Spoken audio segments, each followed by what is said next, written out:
6, it was a decision that left a lot of people with a lot of questions. Police holding a big press conference to announce the so-called Gilbert Goons are now classified as a gang. But officials also said no one would be criminally charged for being in that gang. Tonight, ABC 15 Chief Investigator Dave Biscopine is digging deeper into that announcement. What does it mean? And are the Gilbert Goons being held to a different standard than everyone else? Good afternoon.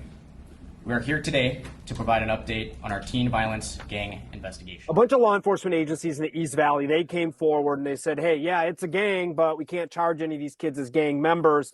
And, they had this press conference and, you've seen, what they said. How much of that makes sense to you? Frankly, none of it makes sense to me at all. Seth Apfel is a defense attorney. He's represented people accused of being in gangs. And in court, he's worked to chip away at the secrecy with how police decide what is an actual gang and who's actually in one. And there's no public oversight?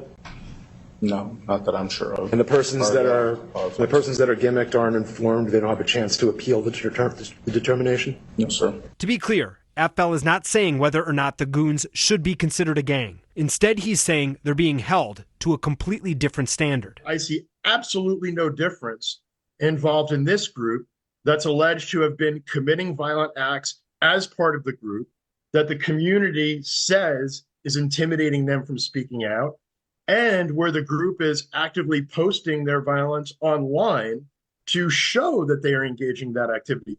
That actually makes this instance worse than a lot of gang cases that we typically see in communities like South Phoenix or West Phoenix. Police say they consider the Goons to be a, quote, hybrid gang, different than a traditional one. That's something officials work to explain as the reason why they can't charge anyone as being a member. Hybrid gangs. Is that something you were familiar with or you've heard before this?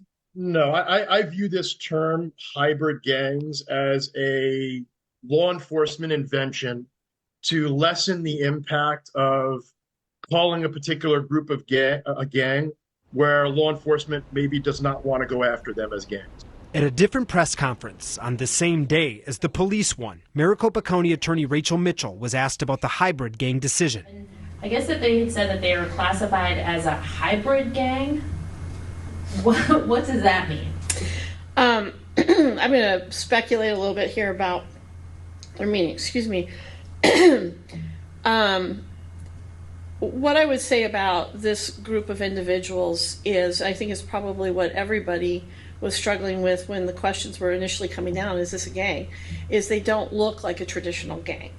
And, I think we all have in our minds, probably somewhat from TV, what gangs look like and how they operate. And this looks a little bit different.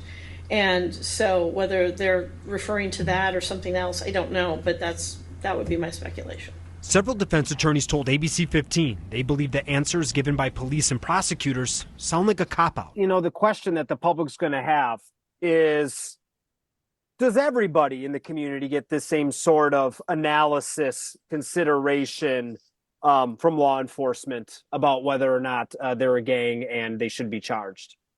I think the answer is clearly no. In 2020 and 2021, Phoenix police and MCAO actually worked together to invent a fake gang to falsely charge police protesters as members. Our investigation proved just about everything officials said about the protesters was entirely made up. And as part of that scandal, something that's a little less well known, we discovered Gilbert police actually helped Phoenix and MCAO build that bogus protest gang case. And that background isn't lost on this lawyer, as it relates to a different standard he sees with the Goons. It seems to me that nobody wants to qualify this group as a gang. Nobody wants to prosecute it as a gang, again, because of socioeconomic status. I'm investigator Dave Biscopine, ABC 15, Arizona.